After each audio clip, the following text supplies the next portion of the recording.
Assalamualaikum warahmatullahi wabarakatuh. Perkenalkan, kami dari kelompok 5 yang beranggotakan Nadila Sasabila Ramadhani, nomor presensi 16, dan saya Taufik Ali Nurido, nomor presensi 24, akan menjelaskan mengenai data processing dan data visualization pada dataset Data Science Job Salaries. Pada kali ini, saya mendapatkan dataset ini dari Kaggle. Nah, pada dataset ini terdapat beberapa kolom, yaitu ada kolom work year, di mana tahun ketika bekerja, kemudian ada experience level. Di sini ada EN, yaitu entry level atau junior, MI, mid level atau intermediate, SE, senior level atau expert, dan yang terakhir ada EX, executive level atau director. Kemudian ada employment type. Di sini ada PT yaitu part-time, ada FT yaitu full-time, dan ada CT kontrak, dan yang terakhir ada FL yaitu freelance.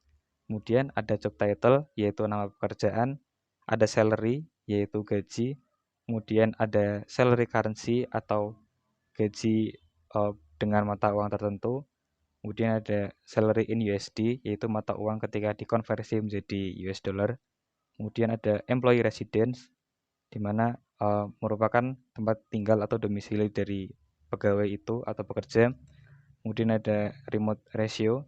Di sini ada 0 yang berarti no remote. Kemudian ada 50 yaitu partially remote atau setengah remote. Dan yang terakhir ada fully remote atau 100%.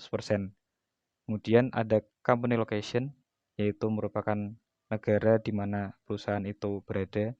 Dan yang terakhir ada company size atau ukuran dari perusahaan, yaitu ada S yaitu small kurang dari 50 pekerja, kemudian ada medium, M 50 sampai 250 employees atau pekerja, kemudian ada L yaitu lebih dari 250 pekerja yang berarti large.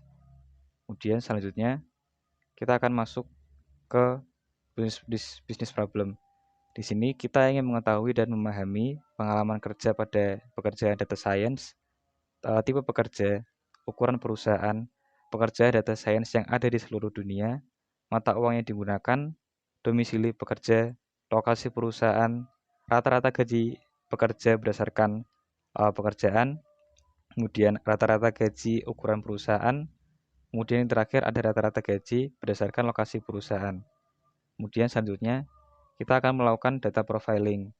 Di sini berisi 607 baris dan 12 kolom. Kemudian di sini kita install dulu. Saya menggunakan Pandas Profiling. Kita install dari GitHub. Kemudian setelah diinstal, kita install PIML 5.4.1. Kemudian kita import library yang akan dibutuhkan. Ada Pandas Profiling, OS, Pandas, NumPy, dan Warnings. Kemudian kita import dataset. Di sini menggunakan DS Salaries. Kemudian kita rubah ke data frame bernama data. Kemudian kita definisikan profile sebagai data science salary report di sini. Dan kita tampilkan di sini ada 12 variables, yaitu ada 12 kolom. Kemudian ada 607 observations atau baris. Kemudian di semua baris dan kolom tidak ada missing cells, tidak ada duplikat rows juga. Kemudian pada variabel ada 607 totalnya. Kemudian untuk work year ini ada 3, yaitu tahun 2020, 2021 dan 2022. Kemudian ada experience level, di sini ada SE, MI, EN dan EX. Kemudian ada employment type. Di sini ada 4, yaitu FT, PT, CT dan FL. Kemudian selanjutnya ada job title. Di sini ada 50 pekerjaan di bawah data science, yaitu di mana 5 terbesar adalah data scientist, data engineer, data analyst, machine learning engineer, dan research scientist. Kemudian pada salary di sini ada 272. Kemudian pada salary currency di sini ada 17 mata uang, di mana 5 terbesar ada US dollar, euro, Great Britain, pound sterling atau pound sterling Inggris, Indian Rupee atau Rupee India, dan ada Kanada Dollar. Kemudian salary di USD di sini ada 369.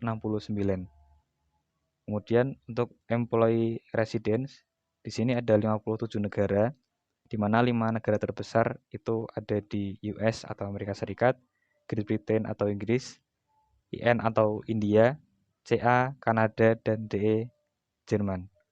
Kemudian pada report ratio di sini ada 3, yaitu 0, 50, dan 100. Kemudian pada company location di sini ada 50 negara, di mana 5 negara terbesar yaitu ada US, GB, CA, DE, dan IN. Kemudian yang terakhir ada company size, di sini ada 3, medium, large, dan small. Kemudian ini adalah sebaran salary pada mata uang USD. Kemudian ini adalah korelasi antara work year, salary and USD, dan remote ratio. Kemudian pada seluruh kolom ini tidak ada missing values. Dan ini adalah sampel, kita mengambil 10 data terawal. Seperti ini.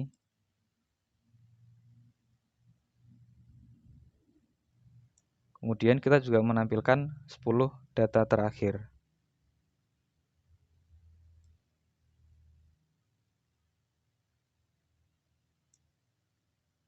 Kemudian kita akan menyimpan laporan ini sebagai file HTML.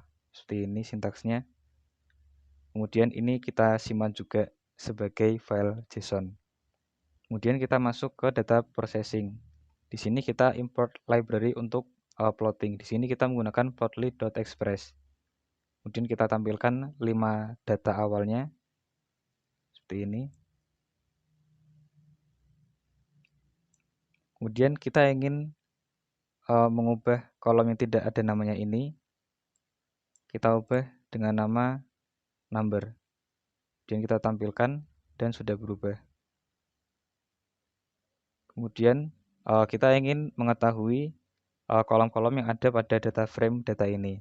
Ada name, work year, experience level, dan sampai company size. Totalnya ada 12 kolom.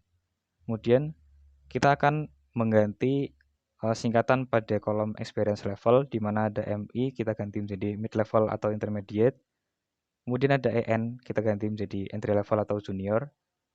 SE, senior level atau expert, kemudian EX, kita ganti menjadi executive level atau director. Kita juga mengubah pada employment type.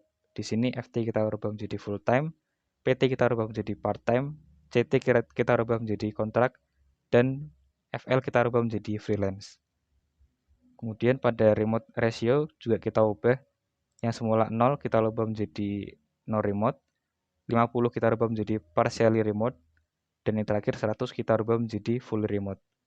Kemudian di sini untuk kolom resident, employee residence, dan company location ini sama, kita masukkan sekitar 245 negara. Kita ganti semuanya di sini.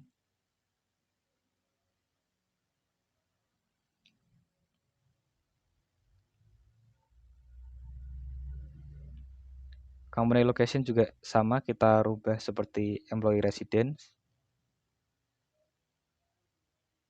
Kemudian untuk company size juga kita rubah, S menjadi small, M menjadi medium, dan L menjadi large. Kemudian kita akan tampilkan 5 data ini, 5 data terawal setelah kita rubah. Ini kita lihat sudah berubah. Kemudian kita lihat 5 data terakhir juga sudah berubah. Kemudian kita akan melihat tipe data pada masing-masing kolom.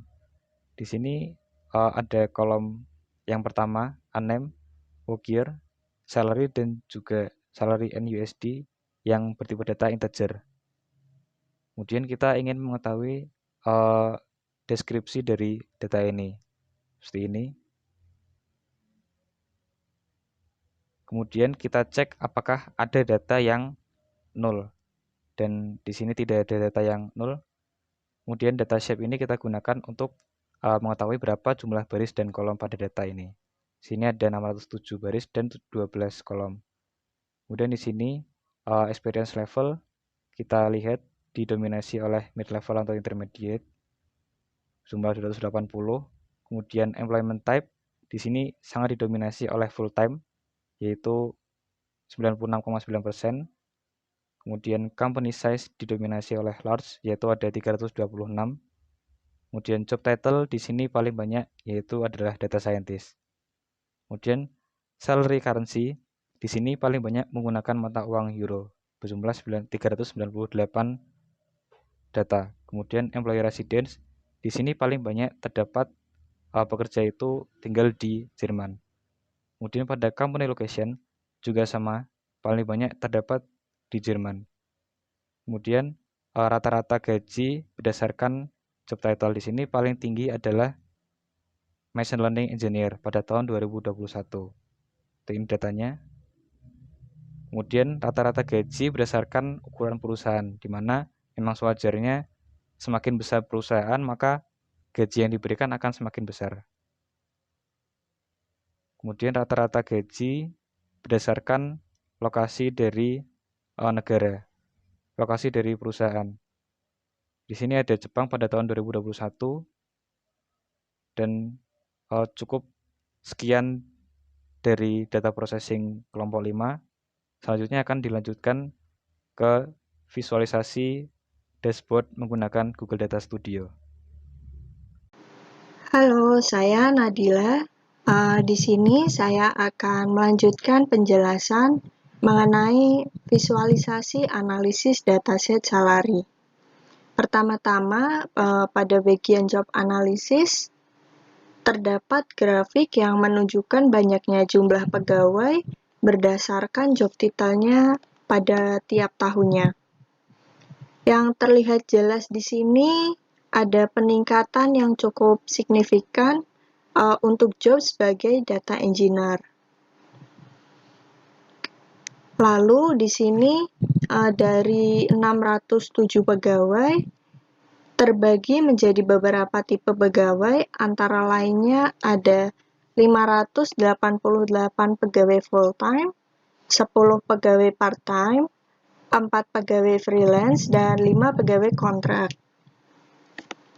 Dan berdasarkan grafik pie di sini, terlihat mayoritas kebanyakan pegawai memiliki latar belakang level experience sebagai senior level atau expert dengan persentase mencapai 46,1%, lalu berikutnya mid level atau intermediate dengan 35,1%, lalu entry level atau junior dengan 14,5%, dan executive layer level atau direktur dengan 4,3%. Lalu berikutnya di sini ada grafik rata-rata penghasilan dalam US dollar berdasarkan job title-nya masing-masing.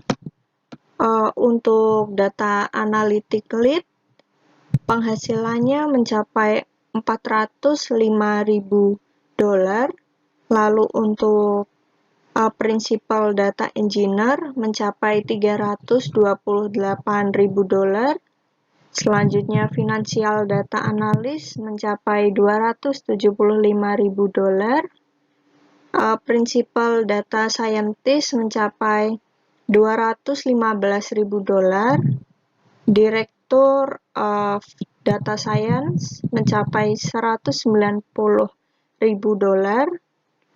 lalu data arsitek mencapai $177.000, lalu applied data scientist mencapai $175.000, lalu analytic engineer mencapai $175.000, data spesialis mencapai $165.000, dan head of data mencapai $160.000. Sekian yang dapat kami presentasikan. Mohon maaf jika ada kekurangan dan kesalahan. Wassalamualaikum warahmatullahi wabarakatuh.